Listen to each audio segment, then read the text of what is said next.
Kwa hiyo ndo tuseme Salungi hajavutiwa na mimi. Na kwa nini nimemwambia kama nampenda? Inawezekana kanifikiria tofauti baada ya kumwambia hivyo.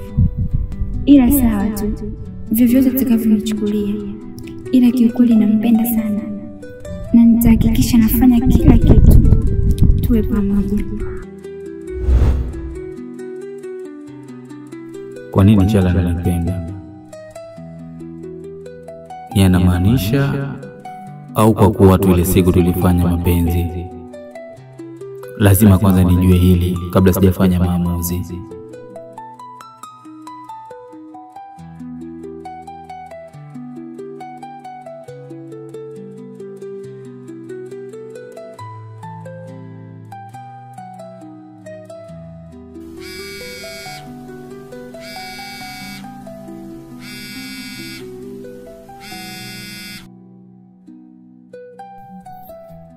Mambo Chala? Poa, mzima wewe? Mimi mzima, sijui wewe tu. Mzima pia, niambie. Samani, kesho unaweza kupata nafasi tuonane ili tuongee? Ukitaka hata leo ni sawa tu. Mimi nipo free muda wote. Leo ratiba yangu imebana sana, ila kesho nitakuwa na muda wa kutosha sana. Kwa hiyo naamini ikiwa kesho itakuwa vizuri zaidi. Sawa, haina shida. Utaniambia muda ambao utakuwa free. Na utaniambia ni wapi tukutane.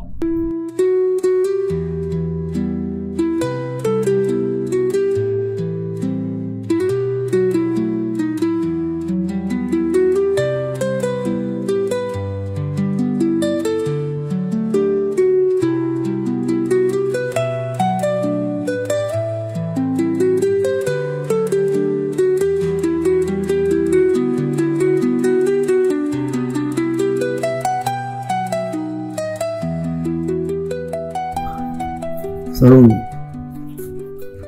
vipi? Mbona ulivyo kama kuna kitu kinakusumbua hivi? Shida nini? Maana kuona upo mbali sana. Yule mwanamke aliyekuja hapa muda sio mrefu, nafikiri unamjua. Kikweli mwanamke nimemsababishia matatizo makubwa sana. Kwenye ile issue ambayo ilitokea hapa kipindi cha nyuma, ilipelekea mpaka akapewa talaka na mumewe na akaamua kumfukuza kabisa nyumbani kwake. Hivyo hakuwa na msaada wote kwa kipindi hicho, ikambidi kwanza arudi kwao vijijini huko. Ila kwa sasa ameniambia kwamba ana kitu kikubwa sana ambacho kinamsumbua. Na hicho kitu hakuna mtu mwingine yote kumsaidia zaidi ya kwangu mimi. Sasa hapo ni kitu gani ambacho kinakufanya uwazi? Kama kuna kitu ambacho kinamsumbua, ni bora ungempa nafasi ya kumsikiliza. Ukishamsikiliza hilo tatizo linalomsumbua, basi akishakuelezea utajua ni namna gani ya kumsaidia. Kama haiwezekani kumsaidia, si unamwambia tu. Hapo kuna kitu cha kuwaza tena ndugu yangu. Yeye ameniambia kama ananipenda. Hapa nilipo nipo kwenye njia panda. Sijui kama alichoniambia kwamba amemaanisha au tu kwa sababu ile siku nilitembea naye na ndio maana akaamua kuniambia hivyo. Kwa hiyo sijui yani kiukweli.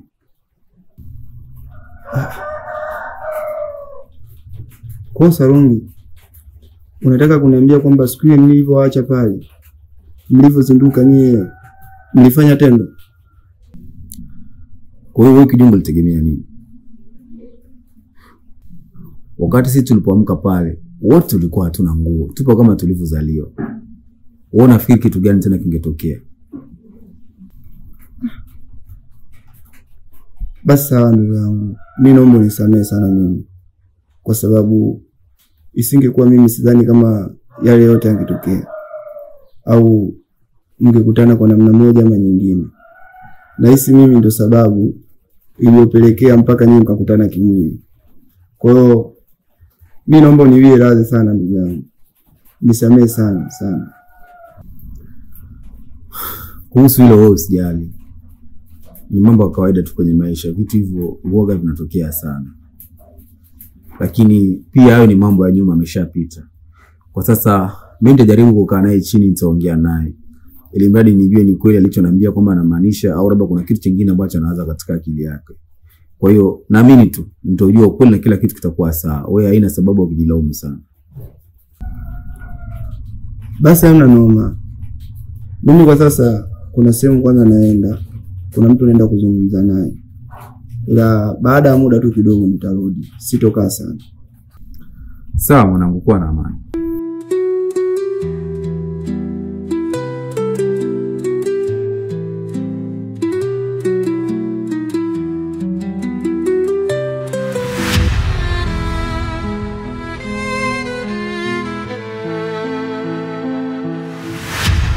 Kiukweli mpenzi wangu, leo umenifurahisha sana. Sikutegemea kama nitapata raha kama hizi. Asante sana mpenzi wangu. Usijali kuhusu hilo. Yaani hakuna kitu ambacho mimi nakizingatiaga sana. Hakuna kitu ambacho mimi nakizingatiaga sana kama kumridhisha mpenzi wangu kitandani. Na niko tayari kufanya kitu chochote kile ili mradi tu mpenzi wangu awe na furaha. Kwa hiyo hicho kipata leo ni kidogo tu. Nitaendelea kupata vitu vizuri zaidi ya hivi. Mpenzi wangu, nimeletwa kwako ili kukuondolea maumivu yote ya mapenzi ambayo uliwahi kupitia hapo mwanzo. Maneno yako yanafanya nishindwe kukuangalia hata usoni. Kwa nini lakini unaniambia maneno matamu kama hayo? Au unataka nikupende wewe tu kuliko hata ninavyojipenda mimi? Hapana.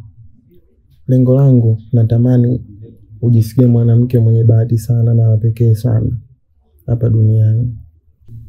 Unajua nini mpenzi wangu? Siku zote mwanaume ni jukumu lake kumfanya mwanamke wake ajione wa pekee kushindana na wake wengine. Na kama mwanaume akifanikiwa hilo, huwa anakuwa ameweka ulinzi mkubwa sana kwa mwanamke. Na kitu kingine mpenzi wangu, unajua kusalitiwa kupo, lakini sitoruhusu hata siku moja itokee uje unisaliti. Baby, maneno yako yamenifanya nitamani kwa mara nyingine.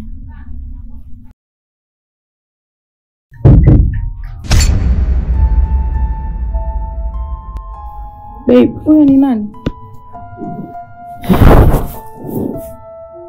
Sijajua, ila nahisi atakuwa ni aibu tu. Na nahisi wivu tu unamchanganya. Ngoja tu nikaangalie. Baby, achana naye. Tuendelee na mambo yetu. Hapana, nisikize mpenzi wangu. Huwezi jua ni kitu gani ambacho kinaendelea huko. Inawezekana labda kuna tatizo. Nipe dakika moja tu. Zeni nikirudi tutaendelea. Sawa.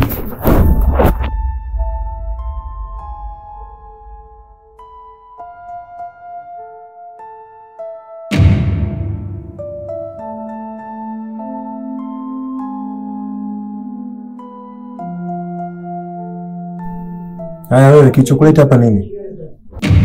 Nina ujumbe wako kutoka kwa Fate. Mnajua msinichanganye. Msiniletee mambo yenu ya kipumbavu. Hapana. Ni ujumbe wako muhimu. Naomba tuzungumze.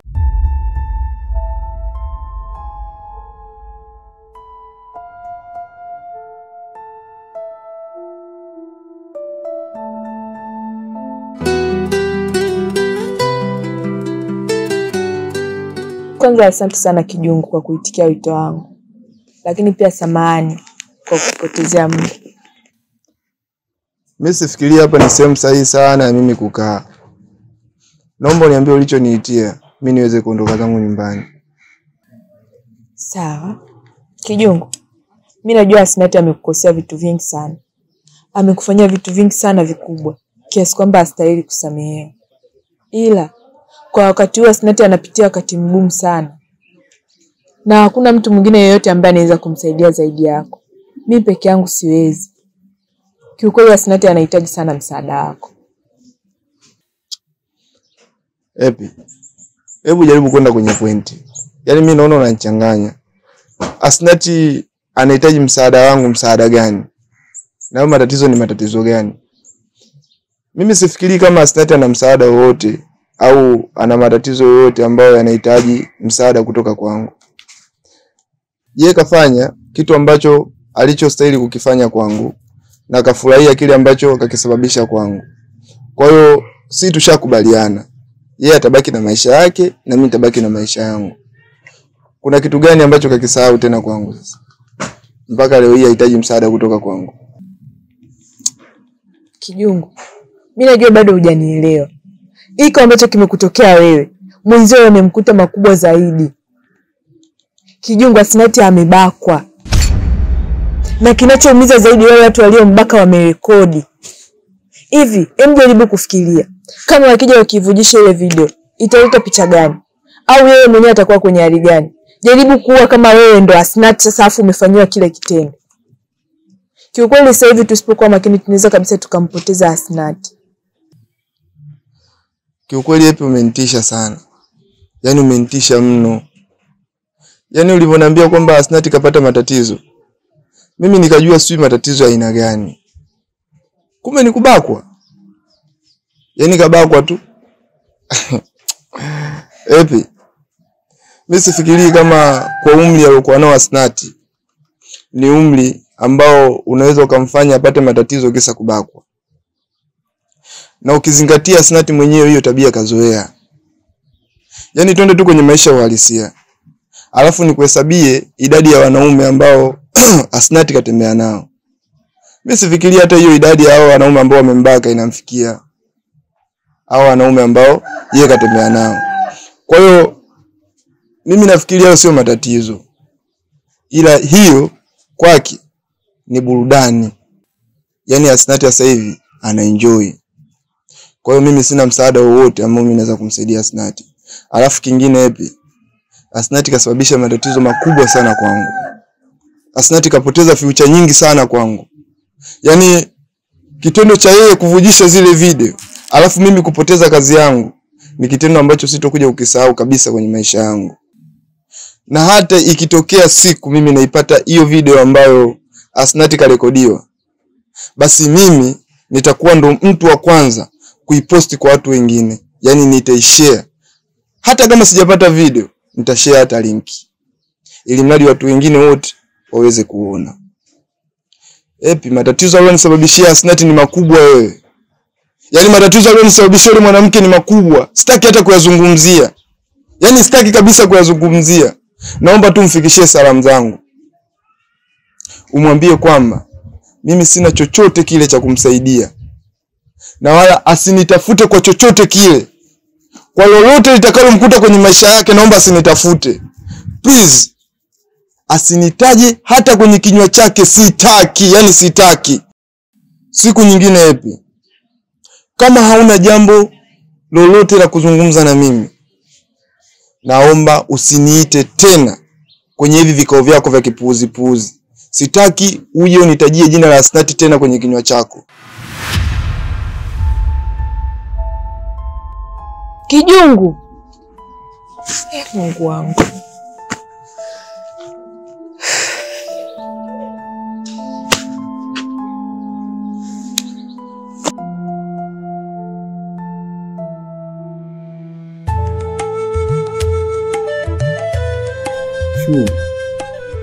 Naomba uniambie kilichokuleta. Nina mambo mengi sana ya kufanya. Huu muda ambao unaochukua kukaa hapa na kuendelea kukaa kimya utaulipia. Sikia Ivan, mimi hapa sikuja kwa ubaya. Nimekuja hapa kwa sababu Feti ameniagiza. Amesema anataka taraka yake, ili awe huru na maisha yake na wewe uwe huru na maisha yako. Hebu sikiliza shoni nikwambie. Mimi na Feti biashara yetu ishaisha muda tu. Yeye ana maisha yake na mimi nina maisha yangu. Na sikuona mimi haja kumwandikia makaratasi. Mdomo tu uko unatosha. Kwa hiyo endelee kufanya maisha yake na mimi niendelee kufanya maisha yangu. Basi. Hivyo una akili kweli wewe? Mbona unafanya mambo kama mtoto? Kumbuka Feti ana ujauzito. Na huo ujauzito sio wa kwako. Ni wa mwanaume mwingine. Na wewe mwanaume mwingine amesema anataka kuona taraka ili ahudumie ujauzito wake akiwa na amani na kwa uhuru. Na kingine, amesema hivi karibuni anataka kumuoa. Kwa hawezi kumuoa bila kuona taraka.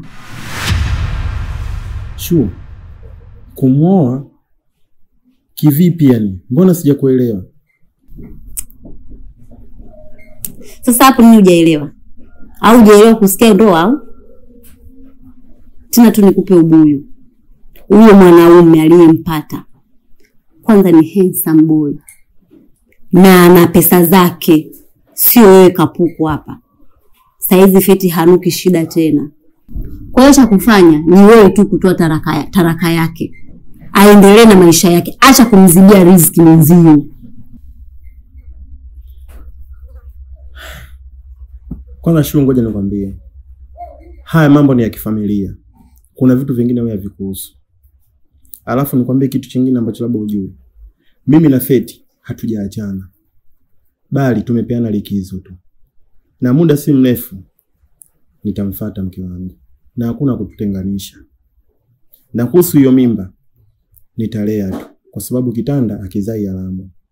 Hiyo mimba ni ya kwangu. Na nitailea tu. Na najua fika mke wangu yupo nyumbani kwako. Kwa hiyo muda si mrefu nitamfuata. Na kitu kingine, naomba unapoondoka hapa hakikisha unamfikishia hizo taarifa kwamba muda sio mrefu mume wake namfuata. Pole sana. Hivi ulihisi ulivyomfukuza hapa nyumbani kwako hatopata mwanaume au? Pole sana. Na kuonea huruma dume suruali wewe. Upo kazi kufanya utaki. Kazi tu kula ndani na vijiweni. Taraka utatoa.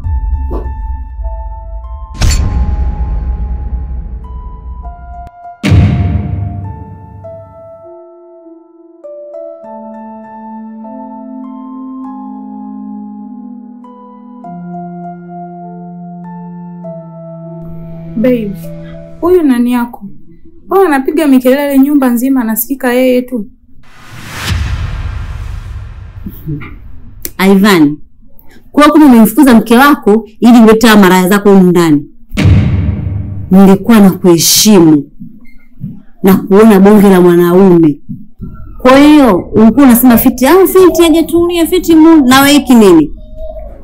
Unashindwa kufanya maendeleo ndani kwako kwa kuendekeza umaraya. Ndio maana umekaa na Fiti miaka mingi, hata kitanda na godoro umeshindwa kununua. Yaani nimekushusha vyeo kiukweli. Kingine, talaka ulete nyumbani. Haya mambo mengine na wake zako utajua mwenyewe. Cha muhimu ulete taraka.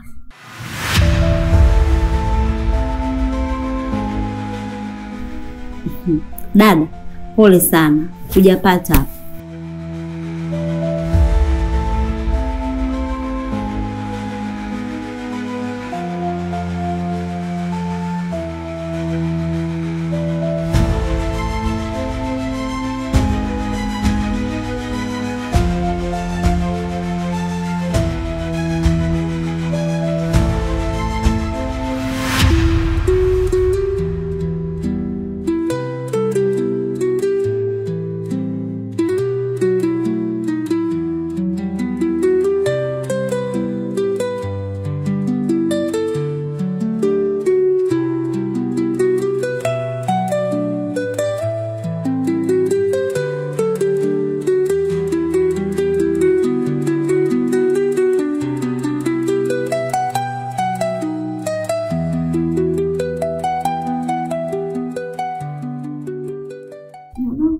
Naomba unisikilize kwa makini mwanangu. Mimi ni miongoni wa wale vijana ambao tulikubaka.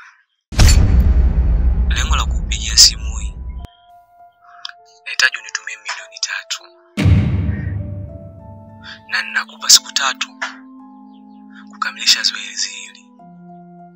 Endapo usipotuma hizo pesa, tutavujisha video yako ambayo tulikurekodi kipindi tunakubaka. Kwa hiyo kazi ni kwako. Nikutakia siku njema.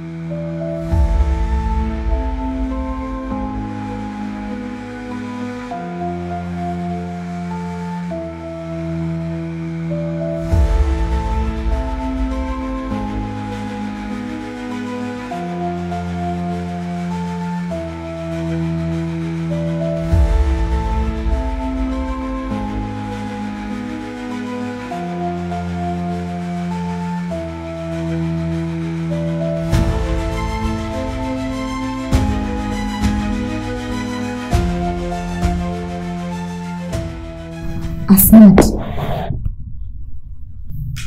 Sasa wewe utakuwa na levu mpaka lini lakini? Wewe Asante. Niambie basi una tatizo gani ili mimi nijue na kusaidiaje.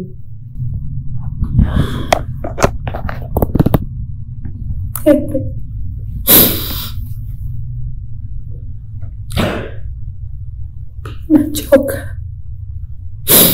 Nimepigiwa simu na miongoni mwa wale vijana waliokuwa wamenibaka ile siku. Mmoja hapo ameniambia natumia 3,000,000 na anipa siku 3 tu, bila hivyo video zangu zinakuja.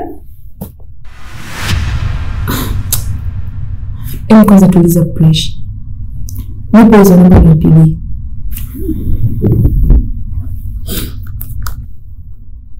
Hizo namba nazipiga zinakata tu. Nishapiga mara 2 zinakata. Sawa. Wewe kuwa na amani. Kila kitu kitakuwa sawa. Mimi nitalipigania swala lako. Ikibidi nitaenda hata polisi. Na imani polisi ndio watu pekee ambao wanaweza kutusaidia kwenye hili. Kuwa na amani, mimi nitakupambania. Wewe na mimi rafiki yangu. Kwa wakati mgumu ninaopitia, nadhani mtu pekee ambaye anaweza kunifuta machozi ni Kijungu peke yake. Nategemea Kijungu kwa wakati kama huu angekuwa na mimi kwa wakati mgumu kama huu. Ndipo ningempata Kijungu. At least ningekaa sawa. Ninachokuomba hivi sasa hivi, naomba kuongea na Kijungu. Mwelekeze situation ninayopitia kwa sasa hivi. Kijungu atanielewa naweza kuja hapo. Pamoja na mimi nifariki. Mimi naamini yote yanayotokea ni kwa sababu malipo yote nimemfanyia Kijungu. Mambo yote yanatokea. Naamini Kijungu akija nitamwomba msamaha. Na naamini anayopitia yataisha. Naomba kuongea na Kijungu hivi. Sawa. Mimi naomba kwa sasa hivi utulize akili yako kwanza. Kuhusu swala la Kijungu, mimi nitatafuta muda niangalie namna ya kumuingia. Na najua sio rahisi kabisa kunielewa. Ila nakuahidi nitafanya kwa ajili yako. Hata kuja tu. Sawa, nakuaminia. Na naamini utanifanikishia katika hili. Nampenda Kijungu na natambua nimemkosea sana. Bado namhitaji kwenye maisha yangu kwa 100%.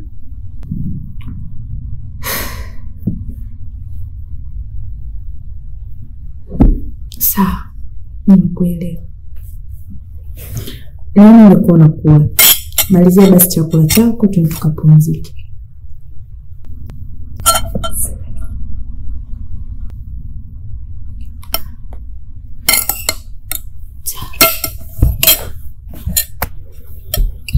Haya, tukapumzike.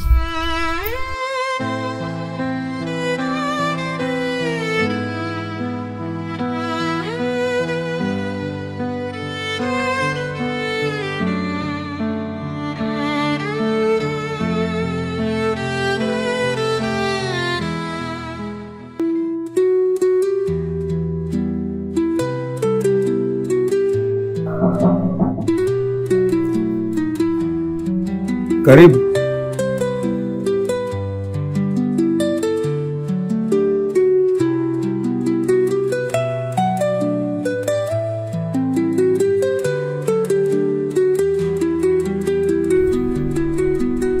Mambo. Poa, mzima? Mzima. Samani, Kijungu nimemkuta. Kijungu yupo ndani. Sasa hivi anakuja, msubirie. Naitwa Pinki. Sarungi.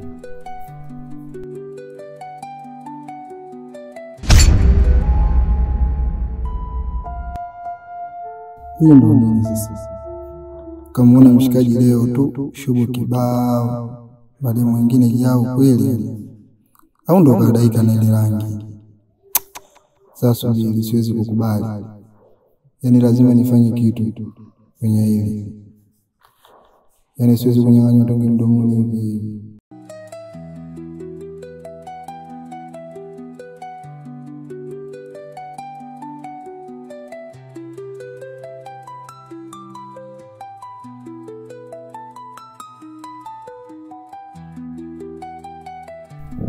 Pinky, karibu sana. Asante. Saronge, vipi wewe unajuana na huyo? Hapana, mimi ndo mara yangu ya kwanza kumuona. Anaitwa Pinky. Anafanya kazi pale kwa Mr. Mo. Yaani ni mfanyakazi mwenzangu. So, inawezekana wakati anakuja wewe ulikuwa tayari ushaondoka. Na ndio maana hujamfahamu. Ndiyo, kwa sababu mimi pale nimekaa muda mrefu sana. Sijawahi kumuona hata siku moja. Basi sawa, acha mimi niwaache nyinyi muendelee na maongezi yenu, sawa? Haina haja ya kuondoka kwa sababu hatuna mazungumzo ya siri. Nimekuja tu kupiga story. Kwa hiyo na wewe ukiwepo kampani inakuwa kubwa. Ni kweli Pinky unachokisema. Ila ni vyema angetupisha kwa sababu mimi kuna issue nataka tuzungumze kuhusiana na Mr. Mo. Baada ya hapo mimi naamini atajumuika na sisi. Sawa, ili usijisikie vibaya. Sijali, kuwa na amani. Basi mimi nipo ndani.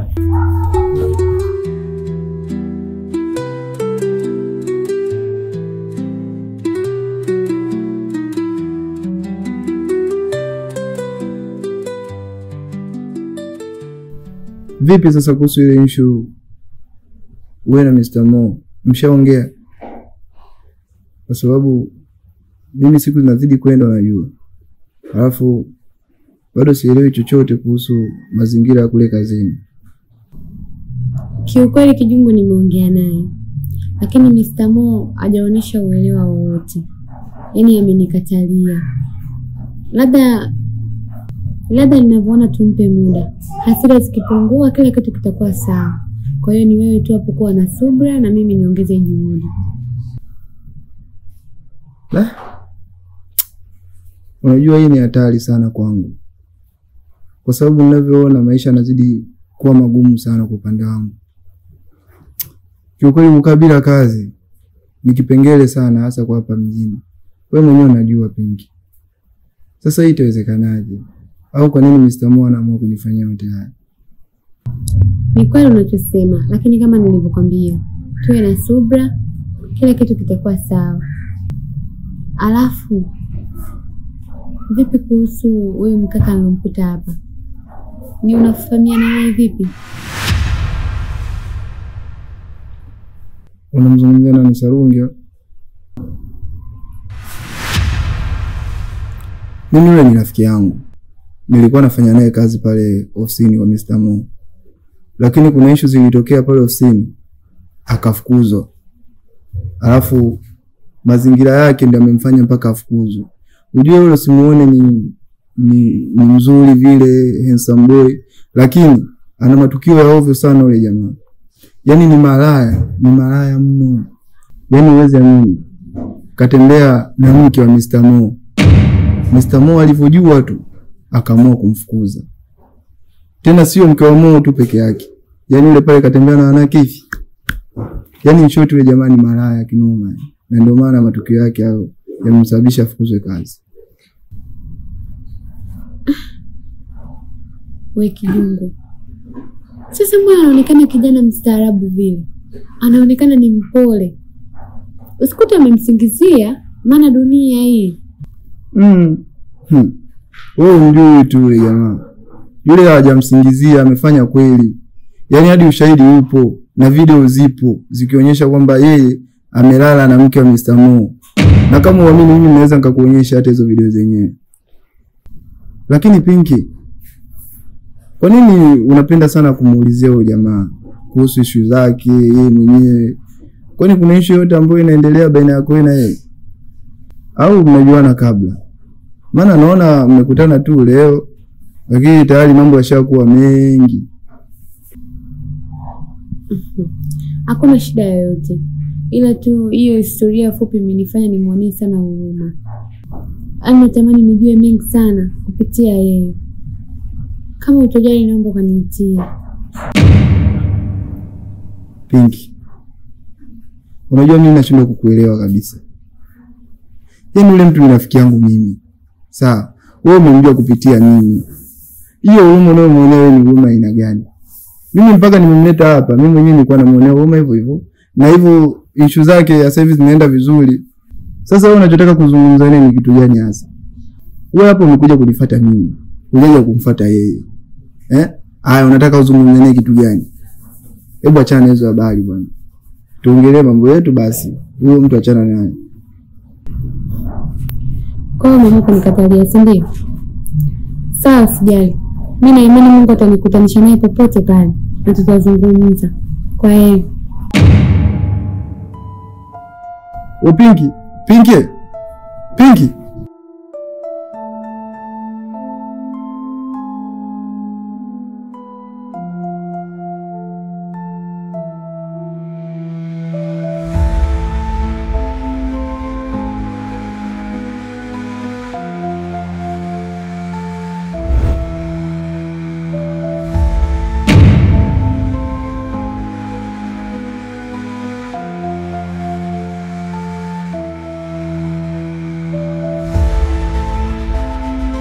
samani.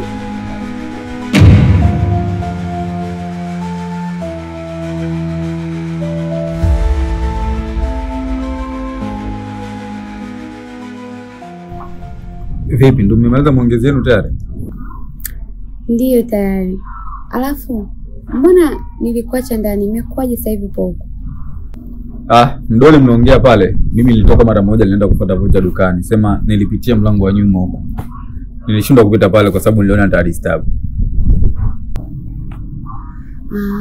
Okay. Ila kama utojali, mimi nilikuwa na mazungumzo na wewe.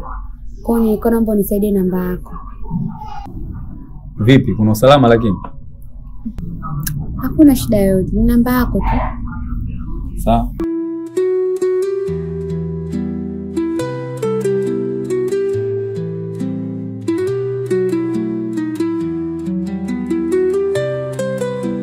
Asante.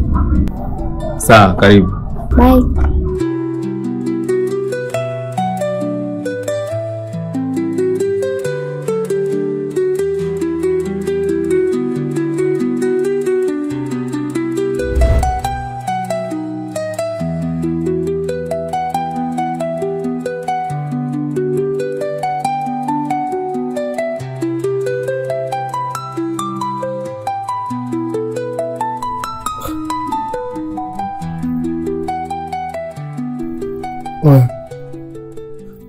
Wewe uliingia huko wewe. Mbona sasa hivi unatokea huku? Umetokea? Ndio lenyewe mlipokuwa mnaongea hapa. Nilienda kufuata vocha, kwa hiyo nikapitia mlango wa nyuma kule. Sikutaka kupita hapa kwa sababu nilikuwa mna maongezi yenu. Kwa hiyo sikutaka kuwasumbua. Kwa hiyo unataka kuniambia kwamba umekutana na Pinki hapo nje? Ndio, nimeonana naye na ameniomba namba zangu za simu kwa sababu ananiambia na maongezi mimi sana, nataka kuongea na mimi. Kwani kuna shida? Oya. Baba, angalia sana, kwa makini. Yule demu kashaanza kujilengesha kwako. Oya, yule demu mbaya mwanangu, yule demu mbaya kinoma. Huwezi amini, yule kaja juzi tu pale ofisini. Lakini katembea na watu kibao. Yaani yule demu eleweki. Yaani chura maji. Sema tu yule chura ushuani. Alafu kingine. Yule demu sasa. Yule ana ukimwi. Yaani nasemekana kabisa kwamba yule pale ana ukimwi. Kwa hiyo ukijichanganya tu mwanangu anakuua. Kwa makini mzee. Wewe kuhusu ile kijungu hata usijali. Alafu mimi nipo makini sana. Akili yangu wala haiwazi vitu kama hivyo. Kwa sababu sasa hivi na mambo mengi sana ya kuwaza. Kwa hiyo siwezi nikaanza kukaa hapa nikaanza kufikiria mambo ya wanawake, aliyakuwa na mambo yangu mengi sana ambayo yanachanganya akili yangu. Kwa hiyo kuwa na amani ndugu yangu. Mimi sio mpumbavu kiasi hicho. Tumeonana tu leo tena nianze kuingia kwa mwanamke mazima. Siwezi kufanya upumbavu. Mimi kweli mimi nakujua mwanangu. Wewe zile sio pigo zako. Sasa niko nashangaa yani unataka kujilengesha kwa binti kama yule pale. Pigo zako black fulani hivi, watu weupe kama wale. Yaani mtu mweupe kama wewe mweupe, mnaingiliana vipi? Mimi wangu nakuaminia hapo tu, hapo ndio umefanya unyama. Kama kweli yani hutaki mahusiano naye, hapo mwanangu unyama. Hiyo kiingiana kwenye mahusiano naye anakuua. Ni kweli. Mimi nafikiri wewe mwenyewe unanijua vizuri sana. Mimi tabia kama hizo waga sina kabisa. Ila mimi kuna kitu nataka nikuulize. Kwa sababu unajua huyu mdada alivyokuja hapa, kuna situation fulani hivi nilikuwa naziona baina yenu. Nikaa nahisi labda ndo huyu ambaye wewe ulioniambia kwamba unampenda. Au sio huyu, kuna mwingine ambaye unayempenda. Kwa sababu kama ni huyu, alafu sifa ambazo unazonipatia sasa hivi ni sifa mbaya. Kuna hata sifa moja ni nzuri. Sio. Hapana, sio. Mimi siwezi kudata na demu kama yule. Yaani chua maji yule mimi data naye, mimi napigo zangu mzee. Alafu sichukulie hivi. Mimi mwanangu, mimi mademu zangu mimi wanawaka. Demu ninampenda mimi sasa wewe demu gani mimi niingie kwenye mahusiano naye? Hapana. Siwezi kumwaza mwanamke kama yule. Sawa. Kama ni hivyo sawa, kwa sababu kama ningekuwa ndo huyu mwanamke mwenyewe ambaye wewe unamtaka, alafu ndo una malengo ya kumuoa na umeshaniambia hapa masifa yake yote hayo mabaya, ningekwambia ndugu yangu umekula hasara. Unajua kosea vyote ila usikosee kuoa. Kwa sababu mwanamke ndo anaenda kutengeneza familia kwenye nyumba yako. Mwanamke ndo anaenda kutunza watoto wako. Mwanamke pia anatakiwa uheshimu sana wazazi wako. Sasa ukiwa mwanamke ambaye haeleweki, utakuja kuona ndoa chungu. Wakati kumbe ndoa tu ni kitu kimoja ambacho unaweza kukaa mkapanga mkaelewana na maisha mengine yakafanya nini yakaendelea. Nafikiri wewe mwenyewe unajua vitu vingi sana kuhusu mimi na aliyekuwa mke wangu. Mambo mengi sana yametokea. Kwa hiyo mimi ushauri wangu, kuwa makini sana unapotaka kuchagua mwenzako wa maisha. Usije ukabugi ndugu yangu. Hakuna kitu kibaya kama kuishi na mwanamke ndani alafu akawa na tabia mbaya. Mzee, utatamani kufa siku sio zako. Kwa hiyo katika hilo naomba utulize akili yako vizuri alafu ndipo fanye maamuzi. Hakikisha huyo mwanamke ambaye unaenda kuchagua basi anakufaa. Kama jimbo lenyewe ndio lile, basi mimi nakuomba tafuta sehemu nyingine. Lile jimbo halikufai na hizo sifa ulizoniambia sio kweli ndugu yangu. Tatizo lako Sarungi wewe usinitie nuksi, mimi sio yule, sio mwanamke wangu, yani zile sio pigo zangu. Unavyozidi kusema hivyo wewe sio kama yule, sio nini na nini, unahisi labda mimi namtaka yule. Mimi simtaki, sina mahusiano naye. Mimi nitazingatia sana mwanangu. Mimi mwanamke ambaye nitakaye kuja kumuoa atapita kwenye hivyo vitu ambavyo umevizungumza. Lakini sio mwanamke kama yule. Wewe leo atulize, sio pigo zangu. Sawa, basi haina shida. Acha mimi msinidhani kwanza nikapumzike kwa sababu nimechoka sana. Haina no, mimi nipo.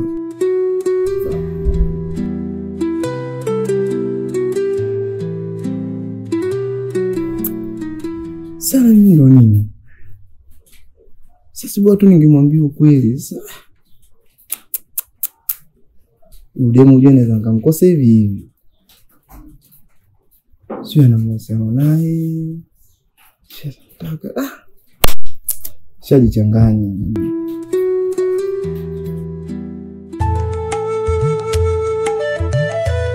Hivyo kwa hiyo ambayo umejitokeza hapa, niseme tu naomba radhi. Naomba unisamehe kwa sababu sikutegemea kama jambo kama linaweza likatokea katika wakati kama huu. Yaani najua nimekukwaza na nimekukatisha tamaa, lakini naomba usivifikirie sana hivyo vitu. Nahitaji msamaha wako pia. Wewe ni mwanamke ambaye nakupenda. Na kwa nini ulinificha? Kwa nini kuniambia ukweli toka mwanzo kama una mke? Na mke mwenyewe ni mke wa ndoa. Hapana vio. Sikuwa na nia kukuficha. Ila kwa sababu tumekutana ni kwa muda mchache sana, nikawa natamani nizisogee siku ili siku nipate nafasi ya kukwambia ukweli wa kuhusu wewe mwanamke. Sikuwa na nia kukuficha. Naomba uniamini. Na kama mmeachana, kwa nini hutaki kumpa talaka? Mbona bado unamng'ang'ania?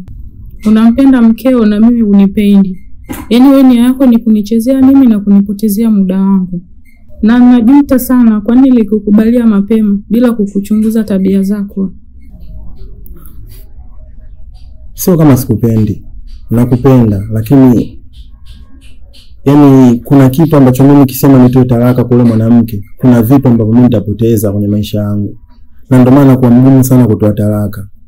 Naomba tu uelewe kwamba wewe ni mwanamke ambaye nakupenda na nakuhitaji kwenye maisha yangu. Naomba tu unipe muda. Kuna vitu vingi vikikaa tu sawa, mimi na imani tu nitatoa talaka na maisha yetu mengine yataendelea. Naomba nivumilie kwa wakati huu. Ivan, naomba kwa sasa uniache. Naomba niache kabisa nikatulize akili yangu. Nitakutafuta akili yangu ikiwa sawa.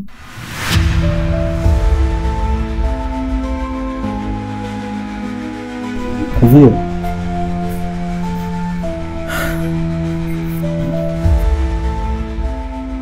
nini hiki kinatokea? Mbona kama ni bahati mbaya? Mungu, nitoe kwenye haya.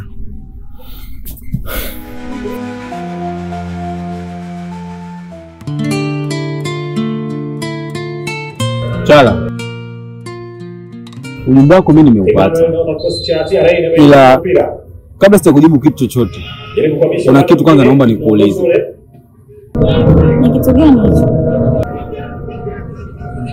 Nataka kujua kwamba kile ulichokiandika unamaanisha au unanipenda tu kwa sababu ile siku labda tulilala wote pamoja na tukafanikiwa kufanya mapenzi, au unanipenda kutoka ndani ya moyo wako, kwa sababu ninapokujua kwamba haujawahi hata siku moja kunionyesha ishara yoyote ile, labda kama unanipenda, wala mimi sitaki kuonyesha ishara yoyote ile kama nakupenda. Nataka kujua kwanza hili jambo, ili hata nitakapokujibu niwe na kujibu kitu ambacho nina uhakika nacho. Sarungi, kila kitu kinakuja kwa sababu ya kunyanyua maisha. Kila mtu Mwenyezi Mungu anamletea mwenzi wake kwa njia tofauti tofauti. Kiukweli mimi nilianza kukupenda ila sana kabla hata ile siku tuliyokutana, ila sikuweza kukwambia kwa sababu nilikuwa namheshimu sana mume wangu. Na ile siku tuliyolala nilifurahi sana, upendo wangu uliongezeka mara.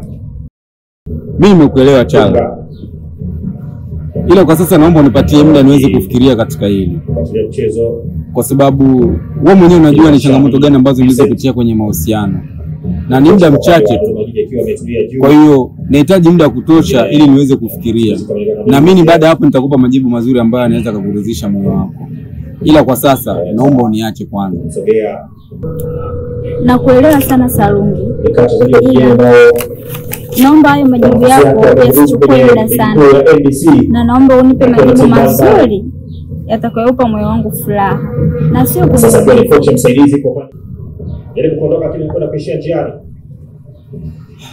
sawa. Lakini pia kuna kitu kingine ambacho nahitaji kujua kutoka kwako. Vipi wewe na Mr. Mo, bado mnaendelea kuwasiliana au mna mahusiano gani sasa hivi baada ya hii changamoto kutokea? Hapana, toka nitoke kwake ile siku ndio ilikuwa mara ya mwisho kuongea na kuonana. Sio naye kabisa. Kila mmoja anafanya maisha yake. Na wewe kuhusu wewe, hakuna tofauti yoyote ile, ni vile vile tu kama wewe ulivyo na Mr. Mo. Kwa sasa mimi na yeye tuongee, na kila mtu na maisha yake, na hatuje kutafutana tangu siku tumeachana. Kwa hiyo kuwa na amani. Basi haina shida. Siku ukipata muda utanialika kwako. Kuhusu hilo wewe hata usijali. Siku nikiwa free, nikiwa na muda wa kutosha, nitakwambia, utakuja nyumbani, basi na maisha mengine yataendelea. Kwa hilo wewe hata usijali.